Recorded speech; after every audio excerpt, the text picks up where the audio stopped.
I first visited Natalie after work. She lived in a quiet suburb of a small city, in an old brick apartment building by the river. It was a 5-story walk up, no elevator, with the faint smell of cinnamon coffee and freshly baked pastries lingering in the stairwell. Her apartment was warm and surprisingly cozy, a plush rug underfoot, dim lighting, fairy lights twinkling by the mirror, and a subtle hint of vanilla soaked into the cushions. I slipped off my puffy jacket, leaving me in a black knit dress with open shoulders and knee-high gray socks. My hair was pulled into a messy bun, a few strands loose, tickling my neck. Natalie noticed.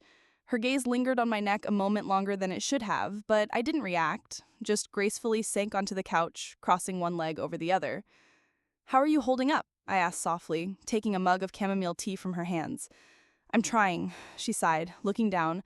"After the divorce, it's just emptiness. No one touches you, no one holds you. Even in dreams, your body remembers, but your arms don't." I didn't say anything at first, just brushed her fingers as I handed the mug back. That touch said more than words could. We sat in the soft light, listening to the faint drip of the kitchen faucet. Natalie bit her lip, then traced the rim of her mug with her finger. Her shoulders trembled, not from cold, but from something deeper, something held back, unspoken. "What if I said I wanted to feel desired again? Would you judge me?" she asked, breaking the silence. "No," I smiled. "You're human, not a robot, and I'd help you." Her eyes shot up, a mix of surprise and relief. Later, I told my husband Ethan about it.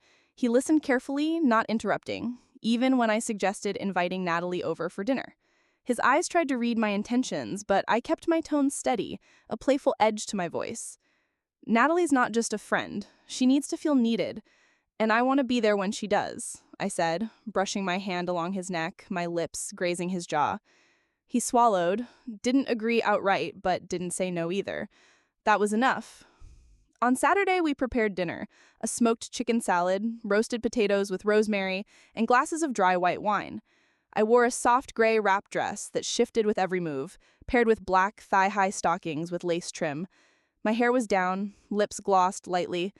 When Natalie walked in, the air in the room thickened. She wore a cream turtleneck and a knee-length skirt, simple, yet oddly magnetic. Ethan looked up from his phone and froze. "Sit," I said gently, gesturing to the couch beside me. "We've got some warmth for you tonight." The wine flowed smoothly, and the conversation came easier than I had expected. We reminisced about college days, swapped silly stories. Natalie laughed for the first time in weeks. After a toast, I rested my hand on her knee. She met my eyes, didn't pull away. I could feel Ethan watching, his tension building. His fingers brushed my waist, a little firmer than usual. I just smiled, savoring the control of the moment, the emotions, the sensations. When the night ended, we walked Natalie to the door. Her eyes were misty but bright. She thanked us and stepped into the night, leaving behind the scent of her perfume, bergamot and jasmine. I closed the door and turned to Ethan. His gaze was intense, hungry, silent. I stepped closer, pressed myself against him, and whispered, "This is just the beginning." A few days later, Natalie came back, wearing a peach-colored blouse that almost blended with her skin, the delicate outline of an embroidered bra visible beneath. She wasn't there just for tea, and I felt it the moment I opened the door. "Come in," I said, stepping aside. Ethan was home, brewing tea in the kitchen. His footsteps seemed to mark the seconds leading to something we all understood but hadn't voiced. We sat in the living room, me on the edge of the couch, Natalie close, our knees nearly touching. Ethan brought in tea, mint and sage, set the cups down, and sat across from us, hands resting carefully on his knees. Natalie glanced at him, then at me. Her fingers trembled slightly as she lifted her cup. She tried to seem confident, but there was a nervous excitement in her. Not fear, but anticipation. I leaned closer, my loose curls brushing her shoulder. "Everything's okay," I whispered. "We're just having tea, for now." Her lips parted, her breath catching. I stood, moving like I was dancing, and put on an old jazz tune, soft piano and strings filling the room. The air grew thick, like warm honey.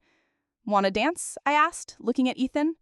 He stood, crossed to me, and placed his hands on my waist. I leaned into him, feeling his breath hitch. Natalie watched, barely blinking. I turned, took her hand. "You too, please." She hesitated, then joined us. I stood between them, a bridge. We swayed to the music, my hands grazing her hip, her shoulder, her hair. I caught Ethan's eyes. His lips were tight, but his gaze burned with something raw, primal. Then I led Natalie to the couch, sat her down. Want a massage? I asked, already knowing her answer. She nodded. I sat behind her, swept her hair aside, and gently kneaded her shoulders. Her skin was warm, yielding. She closed her eyes, breathing deeply. Ethan sat closer, his hand resting on her knee. Her tense tensed for a second, then melted. My hands moved down her back, to her waist. She leaned back, her head on my shoulder. Feeling good? I asked. Her nod was slow, certain. She was opening up, like a flower in sunlight. Ethan shifted closer, his hand on her thigh, light, almost accidental. I didn't interfere, just guided her breathing. His touch, my own balance in it all. I brushed my lips against her cheek, soft, tentative. She didn't pull away. Her fingers gripped my hand.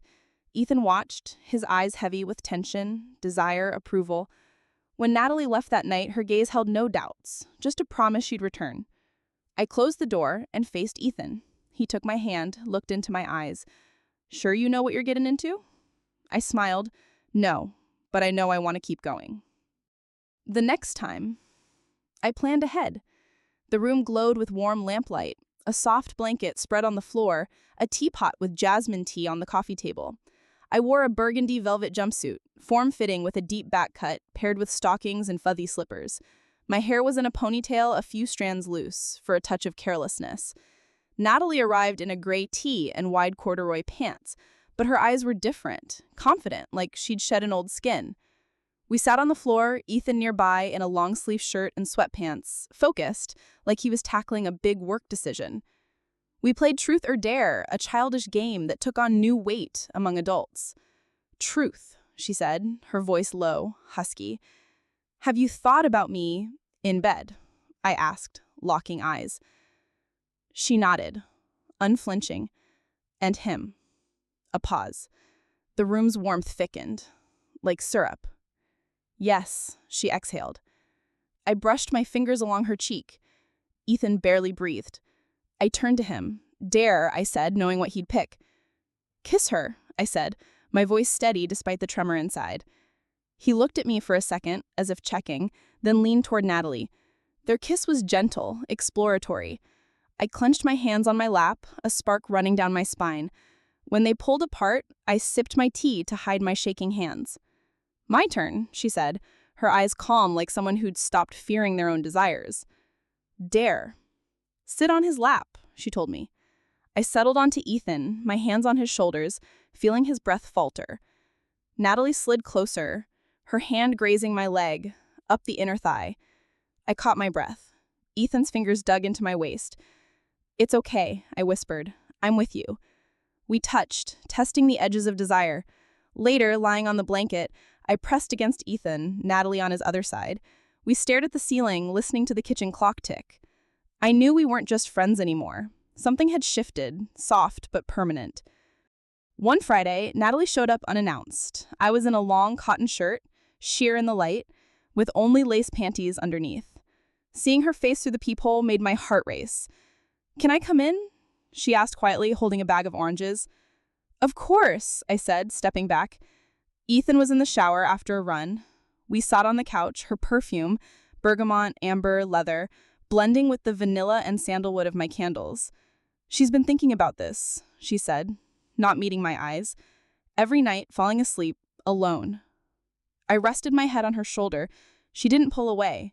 Ethan walked in, hair wet, in gray sweatpants, water droplets trailing down his neck. His eyes lingered on us, then he went to the kitchen. Talk to him, she whispered. I followed Ethan, wrapping my arms around him from behind.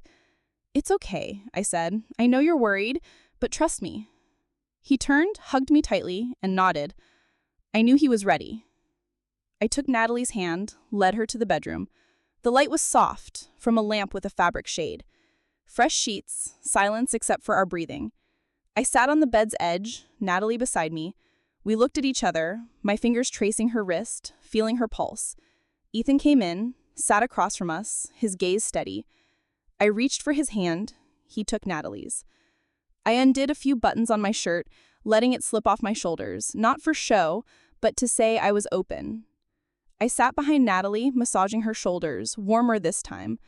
I kissed her neck, inhaling her scent. She tensed, then melted, leaning back. Ethan's hand rested on her thigh. We moved carefully, together, feeling skin, breath, sighs. When it quieted, we lay under one blanket. Natalie whispered, "I thought I'd feel like an outsider, but I feel needed." I took her hand, looked at Ethan. His eyes were warm. This was part of us now. Morning was quiet, snow falling thick and heavy outside. Natalie slept under my gray blanket, her hair fanned across the pillow like waves. Ethan stood by the window with coffee. I hugged him, cheek against his back. "Did we mess this up?" I whispered. "No," he said, taking my hand, "but we're not normal anymore." His words stuck in my chest, not painful, but deep. I returned to the bedroom. Natalie's eyes fluttered open. "We need to talk," I said. "Do you regret it?" she asked. "No, but it's bigger than we thought." "I don't want to lose you. Either of you," she said, her voice breaking. Fear and excitement tangled inside me. 3 isn't simple. We ate breakfast, pancakes with raisins like when I was a kid. The kitchen smelled of butter and coffee. We laughed, but I felt a choice looming. Ethan left for errands, and Natalie helped me wash the sheets. Her hand lingered on my waist. Our lips didn't meet, but the moment was just as intense. "You know I'm attached to you," she said softly. "Not just physically. This isn't a game. I want to be with you, for real." I had no words, feeling the same but unprepared for it to be real. That evening, I talked to Ethan in the bathroom, me in his shirt, him in jeans, feet in warm water. "You're attached to her," he said. I nodded. "Me too, but differently," he added. "But I'm not letting you go." His words weren't a threat, just truth. He knew I was his and didn't want to lose me. I buried my face in his neck. "I don't know what's right," I whispered, "but it's gone too far." Natalie didn't come back for 3 days. On the 3rd, I found an envelope in the mailbox. No stamp, no signature. Her handwriting. "Thanks for everything. I need to figure out who I am without you. But if a door ever opens, I'll knock." Ethan read it, rested his hand on my shoulder. "She'll come back," he said. "You're here with me for now." I cried not from pain, but from the weight of feelings too big to contain, from a love that took a strange, unconventional, but utterly real shape. A small door in my heart stayed cracked open, like a window, just in case someone wanted to return.